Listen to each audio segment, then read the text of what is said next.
जिर'निफ्राय दिनैनि परिबेससिम लाबोनानै होफैदों बे जाहैबाय जोंनि हाग्रामा महिलारि सार सिगनेटरिफ्रा हेपि नङा बर' रायजो राजाया हेपि नङा कन्ट्रेक्टरफ्रा हेपि नङा एमए पास बिए पास स्टुडेन्टफ्रा हेपि नङा सोनानै होदोंमोन बिसोरनि साख्रिया जानांगौ पर्यायावनो बिसिनि गभर्नमेन्ट फैदों इउपिपिएलनि दा बेफोरखौबो बिथांमोना नेग्लेक्ट खालामना होदों इन्ट्र' भिडिअ जायफोरखौ जों नुदों जोङो लासैनो नायलांबाय थादिनि दा गिबियावनो बयनिसिमबो आंनि खुलुमनायखौ जासिबाय लोगोसेनो आसा खालामो नोंथांमोन बयबो मोजाङै दङ लोगोसेनो मिजिंथियो नोंथांमोना भिडिअखौ जोबजासिम नायगोन आरो लोगोसेनो मिजिंथिबावो जे चेनेलाव जुदि नोंथाङा गोदानै नुजाथि फैदोंब्ला एबा चेनेलखौ जुदि अनसायोब्ला प्लिज साबस्क्राइब खालामनानै लाबानो जाबाय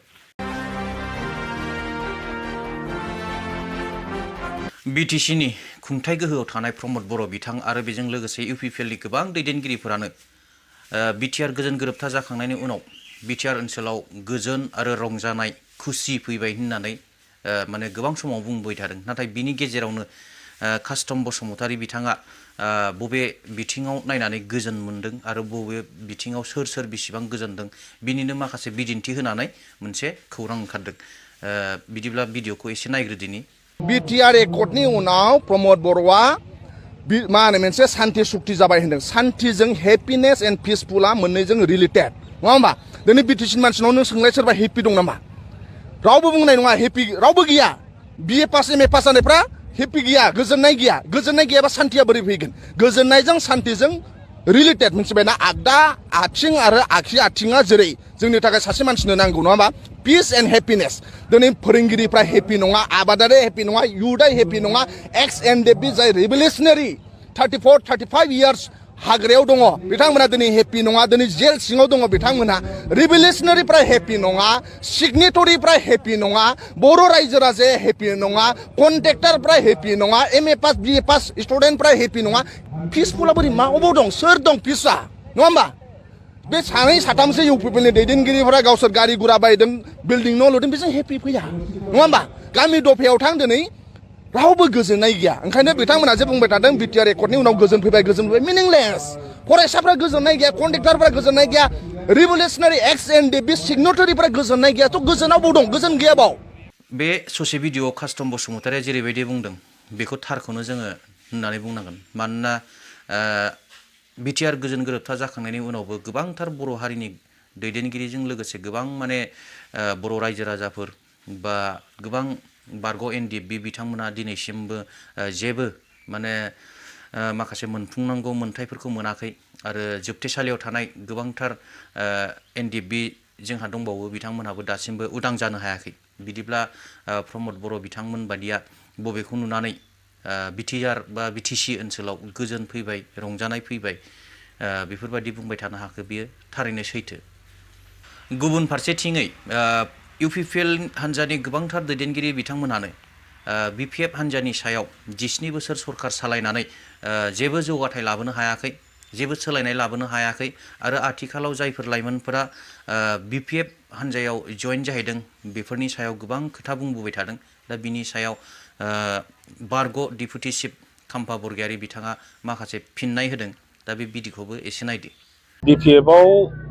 इउपिपिएल दोलो आरो गुबुन गुबुन दोलोनिफ्राय हाबनाया दानि नङा जेब्लाबो जागासिनो दङ दिनै खुंग्रिं एलेका आरो लाइमुथि आस्राबारि आरो सारियालि बेनिफ्राय सेलेखा बाजार बे ओनसोलनिफ्राय 150नि एसे बारा मानसिफ्रा बेसिकेलि इउपिपिएलनि भटार्समोन बिसोरो बिपिएफआव जइन जादों गभर्नमेन्ट जायाखैब्ला बेखौ गभर्नमेन्ट खालामनांगोन होमबालाय बे प्रफेसारफोरनि साख्रिया जायाखै होनदां मास्टारफोरनि साख्रिया जायाखै होनदां पिडब्लिउडि बे डक्टरफोर नार्सफोरनि साख्रिया जायाखै होनदां माखासे दङ गेस्ट हाउसआव जेब्ला गोदान गोदान गेस्ट हाउस बानायबाय बाहाय खामानि मावनो थाखाय जोङो माखासे सोदों आरो लासैनो जोङो बेफोरखौ रेगुलाराइज खालामनायनि बेबस्था जागोन होननानै जों खालामनांदों जोंनि बिटिसि सेक्रेटारियेट आरो खाथियाव जि ग्रिनफिल्ड बानायनाय जादों बे हा बिगुमाफोरनो जोंहा मोनसे कमिटमेन्ट होदोंमोन एटलिस्ट न'खराव सोरबा सासेब्लाबो साख्रि मोननांगोन आरो बे हिसाबै जोङो सोनानै होदोंमोन बिसोरनि साख्रिया जानांगौ पर्यायावनो बिसिनि गभर्नमेन्ट फैदों इउपिपिएलनि दा बेफोरखौबो बिथांमोना नेग्लेक्ट खालामना होदों बिराद सेक्रिफाइस खालामदों जायनि थाखाय बिटिसि सेक्रेटारियेटखौ जोङो बिथांमोननि हायावनो जों लुनांदों दिनै बिथांमोनहा इउपिपिएल नि नेताफ्रा प्राइम मिनिस्टार फैब्लाबो हम मिनिस्टार फैब्ला बे फिल्डआव मिटिं खालाया होमबा बेयावनो हेलिपेड बानायाखै होमबा बिथांमोननि साख्रिखौ मानो दाबो बानायनानै होयाखै बे 17 बोसोरनि इउपिपिएलफ्रा बिथांमोनखौ 17 बोसोर होननानै बुङो जों दा 17 बोसोर बिपिएफ आलायनो 17 बोसोर जेबो मावाखै जोंलाय माब्ला 17 बोसोर सालिया 2005 निफ्राय इलेक्सन जायाखै आगोलनाथ' सायला गामसे दा जों मावदों मावाखै रायजो राजायाथ' प्रमान होगोन दा गावसोर मा मावखो जों जेबो मावाखै हमनानै ला जों जेबो मावाखै बिथांमोनहा मा मावखो मोनसे मोजां खामानि जानाय बिथांमोनहा खोन्थानाय जेबोथ' खोन्थानो हायाखै नोङो डिपार्टमेन्ट 40टा डिपार्टमेन्टखौ लांजाबायनो बेखौथ' जों मिथिबायना 3 बोसोर जाबाय सासेबो साख्रि होनो हायाखैनो बेखौथ' रायजो राजाबो बयबो मिथिजोबाखै नंगौना नङा बिटिसिआव रेभिनिउ कालेक्सन खालामनो हालानो फरेस्टनि हानि मा होनो क्रासारनि अन्थाइनि बालानि दंफांनि फैसाखौ गासिबो आसाम गभर्नमेन्टआसो लांजोब्बायनो बेखौलाय जों खोनायाखै होनबा दा आरो बिटिसिआव जेसेबां साख्रियालफोर दङ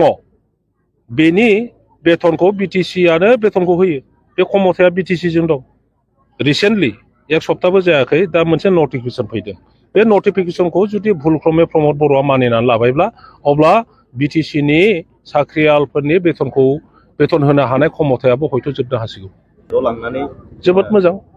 बिथांमोना जुदि बुंदोंब्ला गावसिनि भटार्सफोर गावसिनि नेताफ्रा जोंनाव जइन जाफैनाया होमबालाय गथ' गोरलैफोरसो इउनिभार्सिटिनि स्टुडेन्टसफोर कलेजनि स्टुडेन्टसफ्रा जोंनाव जइन जाफैनाया होमबा गथ' गोरलैफोरसो मोजां बेखौ बेनि रिजाल्टखौ इलेक्सनाव नुगोन बे ससे भिडिअआव बारग' डिपुटि चिफ खाम्फा बरगयारि बिथाङा मा बुंदों आरो सोरनि सायाव बुंदों बेखौ रायजो राजा नोंथांमोना नुनानै हमनो हाखाबाय जाहाथे कमेन्ट खालामहरो बेखौबो आसा खालामबाय आरो बे आयदानि सायावनो बिपिएफनि लाइमोन दैदेनगिरि लैहोर गयारि बिथाङाबो माखासे खोथा बुंदों बिटिसिनि रायजो राजानि थाखाय सानग्रा आरो मावग्रा एकमात्र सासेल' जाय जोंनि दिनै बिटिसिखौहाय जिर'निफ्राय दिनैनि परिबेससिम लाबोनानै होफैदों बे जाहैबाय जोंनि हाग्रामा महिलारि सार दिनै जोंनि बिटिसिनि फरायसा आरो दिनै जोंनि बिटिसिनि लाइमोनफोरा मोनसे बाथ्राखौ बुजिनो हादों जे rights to vote rights to elect आरो rights to choose political party बे बाथ्राखौ बिथांमोना दिनै हमदांनो हाना राजनिति दोलोआवहाय फरायफुबाय थानाय बा दिनै जोंनि लाइमोनफोरा जयेन जानायखौ जों नुनो मोन्दों बेनो मोनसे प्रमान आरो बेनो मोनसे मेसेज आरो सिगनेल जे जोंनि बिटिसिखौ सालायनाय इउपिपिएल आरो बिजेपि आरो प्रमद बर'नि नेतृत्वआव बिटिसि सरकारा दिनै जोंनि रायजो राजानि थाखाय खामानि मावनाय बा दिनै जोंनि फरायसा बा दिनै जोंनि लाइमोनफोरनि थाखाय खामानि मावनाय मोजां सुबिदा होनाय बिथांमोना नुनो मोनाखै जायनि थाखाय दिनै बिथांमोनाहाय गावनि फरायफुबाय थानाय अबस्थायावबो दिनै राजनिति दोलोआव जयेन जाफैनांनाय परिबेसखौ जों नुनो मोन्दों दिनैहाय जोंनि लाइमोनफोरा दिनै गोबां समस्याखौ जों नुदों आरो बुजिदों जेरै जोंनि बिटिसि हालामावहाय बिटिआर एकर्ड जानायनि उनावब्लाबो जेबायदि इभिक्सन सोलिगासिनो दङ जेबायदि एनकाउन्टार सोलिगासिनो दङ बेखौ जोंनि लाइमोनफोरा एक्सेप्ट खालामाखै होननानै बै लाइमोनफोरा जोंनो बाथ्राखौ खोन्थादों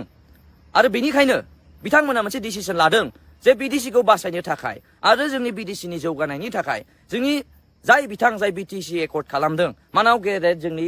हाग्रामा महिलारि सारखौ पावाराव लाबोफिननो थाखाय दिनै बिथांमोना जानजि खाफ्रागासिनो दङ नंगौ थारैनो 19 बोसोर बैसो जानाय लोगो लोगोनो भारतनि संबिधान बायदियै जेरैबायदि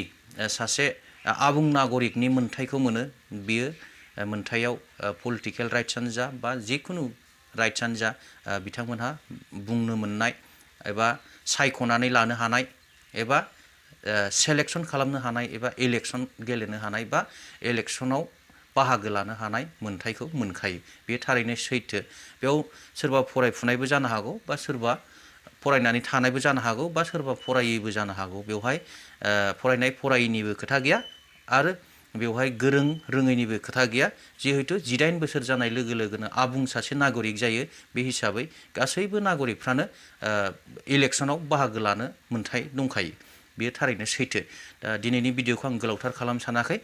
जायफोर बिथांमोना भिडिअखौ जोबजासिम नायबाय रोजा रोजा साबायखर थाबाय दिनै भिडिअखौ एसेयावनो दोनथ'बाय उननि भिडिअआव फिन लोगो मोनबावगोन थेंक इउ गोजोन्थों